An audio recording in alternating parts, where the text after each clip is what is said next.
Pink Flamingos is the nightmare every conservative hates, a frontal attack on the family and Christian morality. And that was precisely its intention, to upset conservative audiences. The film begins by introducing Divine, a drag queen considered the filthiest person in the world. Inside her trailer, we meet her mother, a very overweight woman who, for reasons I never fully understood, behaves like a baby and feeds exclusively on eggs. Also living there is Crackers, Divine's son, who sleeps with chickens. In parallel, we are introduced to Connie and Raymond Marble, who plan to steal Divine's title. In their home, they kidnap women, keep them captive in the basement, and, with the help of their servant Channing, impregnate them to sell the babies through illegal adoptions. One of the victims dies during childbirth, and Channing disposes of the body without any trouble.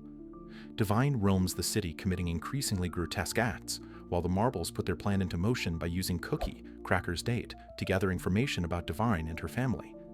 Cookie arrives at the trailer and witnesses the sick dynamic of the place, including a scene of extreme intimacy between Crackers, her, and the chickens, presented as one of the most disturbing moments in the film. The Marbles send Divine an offensive gift to provoke her and declare themselves the new holders of the title. This enrages Divine, who decides to prove that no one can take away her position as the filthiest person on the planet, and begins planning her revenge. During Divine's birthday party, the film reaches one of its most extreme points. The guests compete by showcasing disgusting talents, while the Marbles watch in secret and attempt to call the police. The celebration ends in violence, with the intruders being murdered and eaten by the attendees.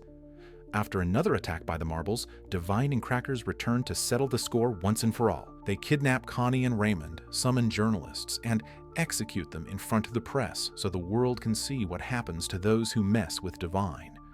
With this, Divine reaffirms her title as the filthiest person alive. The film concludes with its final and most infamous scene. Divine approaches a dog that is just defecated, picks up the feces, and eats them in front of the camera. This scene was not simulated and became one of the most notorious and disturbing moments in cinema history. Cannibal Ferox. A group of liberal students ventures into the Amazon jungle to prove that cannibalism does not actually exist in that region, but they have no idea of the hell they are walking into, as the worst possible ending awaits them. If you thought Cannibal Holocaust was unique, then you clearly haven't seen this. And it is clarified that the animal deaths in this film are real as well. The story is set in Colombia and introduces a group of students made up of Gloria, Pat, and Rudy. They seek to prove that cannibalism is nothing more than a myth created by the far right and the colonizers to wipe out native peoples and promote hatred against these groups. With that idea in mind, they head toward a settlement called Manioca, unknown even to the locals. During the journey, they encounter a woman who gives Gloria a small Cody in case they run into danger. As they move deeper into the jungle, their jeep gets stuck in the mud, and they have no choice but to continue on foot. Along the way, they come across an indigenous man who ignores the group while eating worms, and that same night, an anaconda devours the small animal. Later, they hear human screams and find two indigenous people dead in traps. Shortly after, two men appear, Mike and Joe, one of them seriously injured, who warn them that a group of cannibals is chasing them. Mike explains that they arrived a month earlier, partnered with a man nicknamed the Portuguese in exchange for emeralds, and that the indigenous people captured them, tortured them, and killed the Portuguese by cutting off his genitals. Although the students are skeptical, they decide to help them. That night, Mike and Pat spend time together, and at dawn, Gloria disappears. The group reaches an abandoned village where they find the decomposing body of a man tied to a stake. Gloria is found trapped next to a pig, which Mike kills without hesitation. Although Gloria and Pat believe they already have enough material for their thesis and want to return, Joe collapses from his injuries and they are forced to stay. At this point, the situation turns brutal. Mike and Pat attack an indigenous couple with the intention of abusing the young woman. Pat regrets it and lets her go, but Mike shoots and kills her. Shortly after, Joe wakes up and reveals the truth. There was no cannibalism. Mike was the one who tortured their partner in front of the entire village, and the indigenous people were only seeking revenge. The story of cannibalism was a lie to get their help. Joe dies, and when Gloria and Rudy step out of the hut, they find a fruit impaled, a sign that they are now the prey. The hunters return, open Joe's body, and eat his flesh. Gloria and Rudy flee, but are captured. Mike suffers the worst fate. He is tied to the same place as the Portuguese, has his genitals cut off, The wound is cauterized so he does not die, and then one of his hands is amputated. Pat is punished by being hung with hooks driven through her breasts until she bleeds to death. The revenge culminates when Mike is placed under a table, the top of his skull is removed, and while he agonizes, the indigenous people eat his brain. Gloria awaits her turn, but is rescued by a young indigenous man she had helped earlier. The two of them attempt to escape, but the young man dies in a trap, leaving Gloria completely alone. Exhausted and injured, she is finally found by a group of explorers. The film ends months later in New York, with Gloria presenting her thesis and stating that cannibalism does not exist and that she saw nothing of the sort in the jungle, making it clear that she never told anyone about what she went through and that she will take that secret to the grave. Irreversible is, without a doubt, one of the most shocking, painful, and disturbing films I have ever seen in my life, especially the scene that takes place in a tunnel and lasts 9 long minutes, to the point of causing nausea. The film is told in reverse chronological order. It begins at the end and finishes at the beginning, a structure that keeps its impact fully intact. The story opens with 2 men, Marcus and Pierre, being thrown out of a nightclub called the Rectum. Marcus is taken away in an ambulance with a broken arm, while Pierre is arrested. Little by little, it is revealed that both men are searching for someone named Tenya, responsible for the brutal assault on Alex, Marcus's girlfriend. Inside the club, Marcus storms through the place, out of control, questioning everyone without success. The violence escalates when he attacks a man with a bottle, which ends with Marcus restrained, his arm shattered, and on the verge of being assaulted. At that moment, Pierre appears and kills the attacker in a savage way with a fire extinguisher in one of the film's most graphic and disturbing scenes. The narrative continues moving backward, showing Marcus and Pierre wandering through bars, streets, and alleyways asking about the nightclub in Tenya. Along the way, they threaten and beat people, relying on marginal figures to get information. It is at this point that a trans woman appears, whom Marcus corners, convinced that she knows something about the assault. After being threatened, she admits that she knows Tenya and that he was the one who attacked Alex, also revealing that he can be found at the Rectum. In parallel, Alex is shown being loaded into an ambulance, her face disfigured and in a coma, with no certainty that she will ever wake up. Then the film reveals the core of its horror. Alex, leaving a party alone, is convinced to cross a supposedly safer tunnel.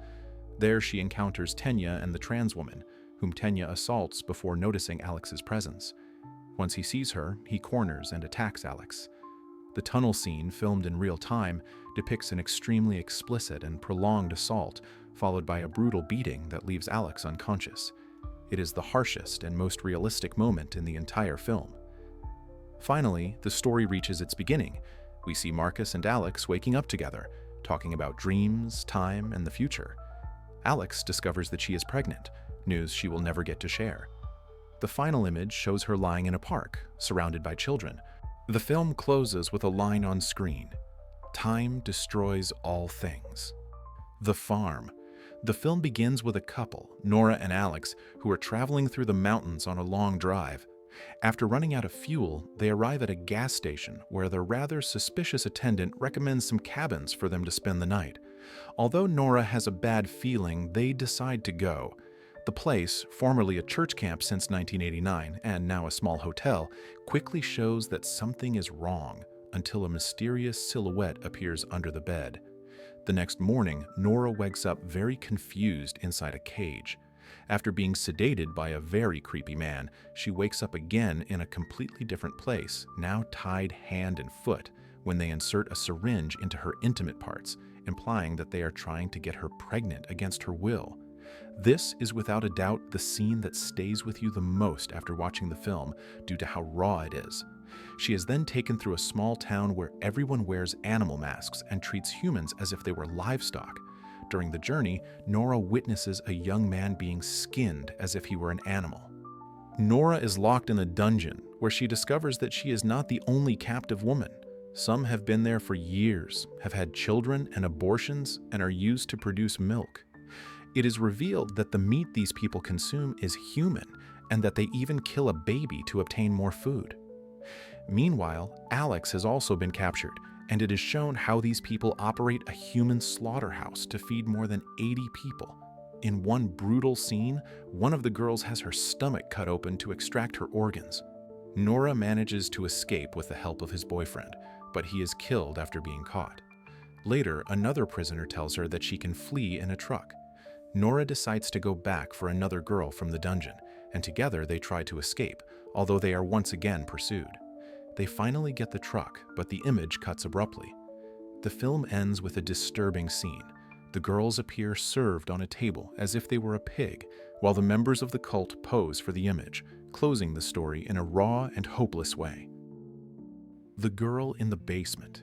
A young woman is locked in a basement for more than 2 decades where she endures the unimaginable.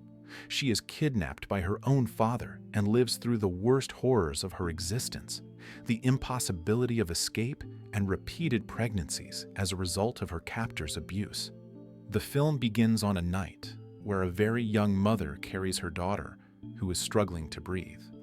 She is traveling by car with an older man who, upon arriving at the hospital, threatens the mother. 20 years earlier, we see the same man with his family. His youngest daughter, Sarah, tries to go out to a party. Her father stops her, punishes her, and sends her to her room. Sarah runs away from home and spends the night with her boyfriend, Chris. When she returns, her father harshly scolds her. Later, Sarah confesses that her father is crazy and that she will leave when she turns 18. He overhears this from behind the door and goes down to the basement to a hidden room. Months later, the father tricks Sarah into helping him carry an object down to the basement. They enter the hidden room and he locks her inside using a security code. Sarah screams, but no one hears her.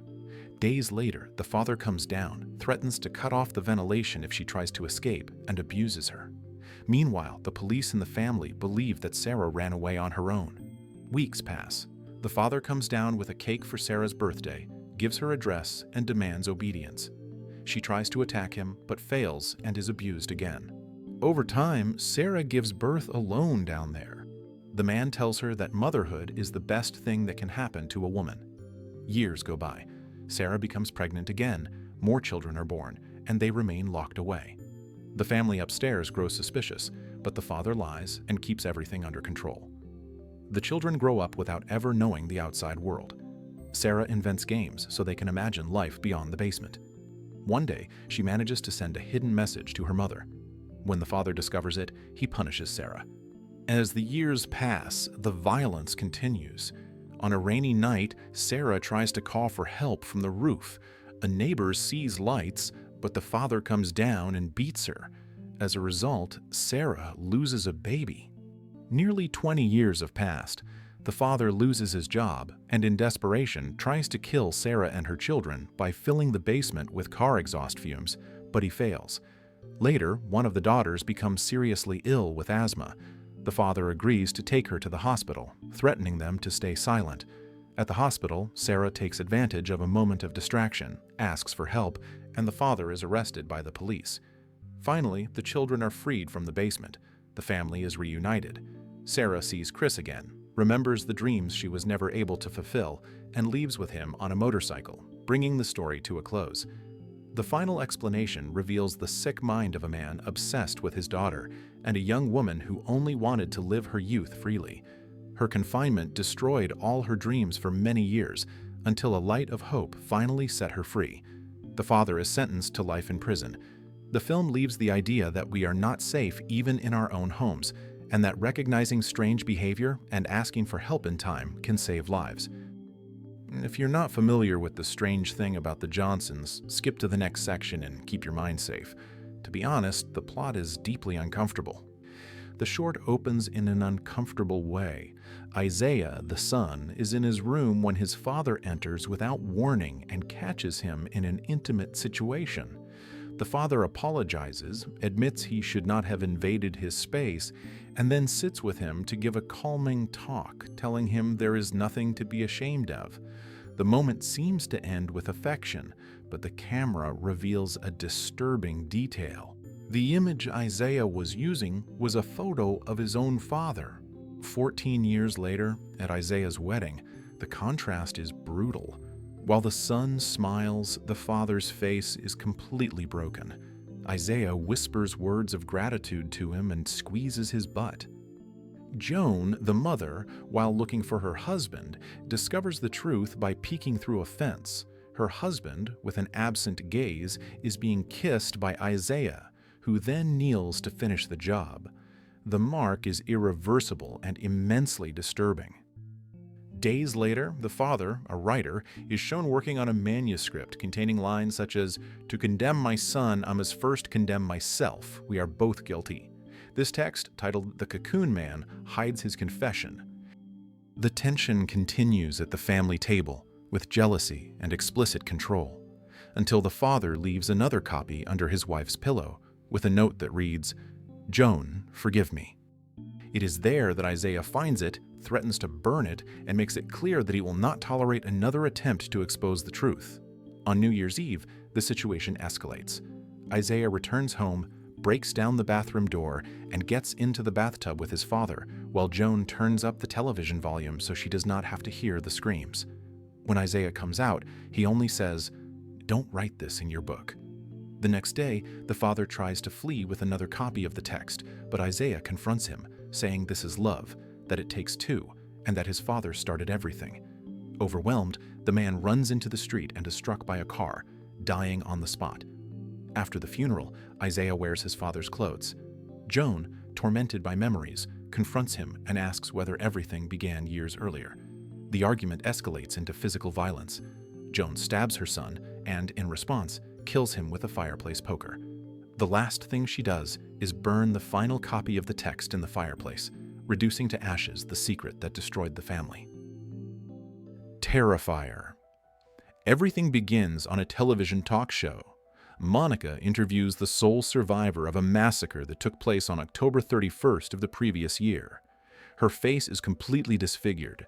She claims the killer was Art the Clown. The police, however, say his body was never found and that he could still be alive, but she insists she saw him die. As she speaks, we see a clown calmly applying makeup, packing a bag full of weapons, and entering the studio. Minutes later, the horror erupts. The disfigured girl attacks Monica and tears her face apart. It's Halloween night. Tara and Dawn are heading home from a party. On the same street, Art appears, a disturbing mix of clown and mime.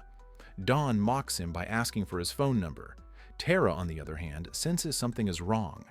They enter a pizzeria, and Art arrives shortly after, gesturing and smiling in an unsettling way. The owner kicks him out after he causes a mess in the bathroom. Once the girls leave, the place falls silent, and then the worst happens. Art murders the owner and brutally kills the pizza cook, mutilating him and ripping out his eyes. Outside, Tara and Dawn discover their car tires have been slashed. Tara calls her sister Vicky to come pick them up. While they wait, they end up in an abandoned building. There they meet Mike, a pest control worker who fails to recognize the danger, and the cat lady, a woman everyone believes is insane, who treats a doll as if it were her daughter. Art appears again. Tara tries to run, but he slashes her ankle with a scalpel. She manages to stab him and escape, only to wake up later gagged in a basement, facing Art, who stares at her, pulls faces, and toys with her fear. He doesn't want to kill her quickly. The most brutal blow comes without warning. Dawn appears naked, and Art murders her in the most extreme way in the entire film. He hangs her upside down and slowly cuts her in half with a saw. There are no cuts to soften the scene, just sustained violence. Meanwhile, Vicky arrives at the building searching for them. Art continues his massacre, killing Mike and then his coworker. The cat lady tries to see goodness in him, hugs him, and believes she can reach him.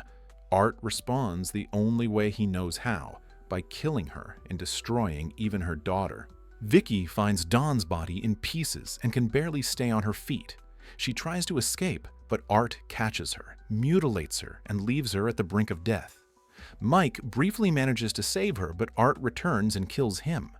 Vicky, bleeding and nearly unconscious, escapes the building just as police cars arrive. Outside, Art runs her over with a car, leaving her mangled, and when the police finally surround him, Art shoots himself to avoid being arrested, seemingly confirming his death. Hours later, the bodies arrive at the morgue. The coroner senses something is wrong. The lights go out. Art wakes up and kills him. 1 year later, we return to the television show. The woman without a face is Vicky. This confirms that Art is still alive. Antichrist.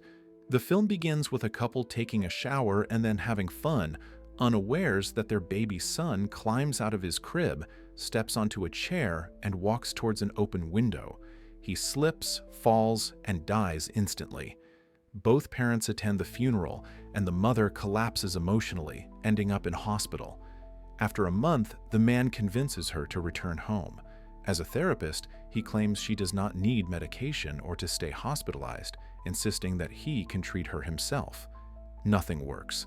The woman cries constantly, has nightmares, and suffers breakdowns, even hitting her head in the bathroom.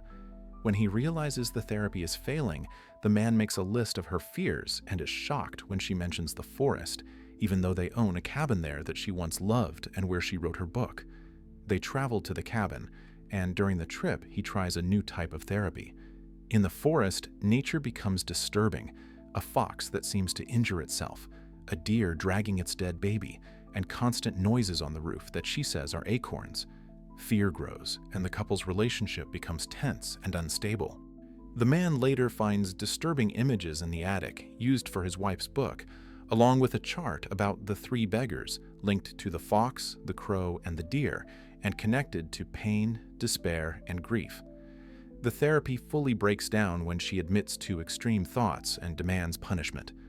The abuse escalates into clear violence and self-harm. Obsession, fear, and guilt over their child's death turn into increasingly brutal physical acts, leading to the film's most disturbing moments. In the final part, the three beggars appear together. The violence reaches its peak, and the woman dies. The man survives and walks deeper into the forest, where faceless women appear, moving slowly toward the hilltop. The ending suggests that the title represents the opposite of rebirth. Instead of renewal, the child's death brings destruction, pain, and hopelessness. The forest symbolizes fear of human nature itself, and the true enemy is not something outside, but the woman's own mind.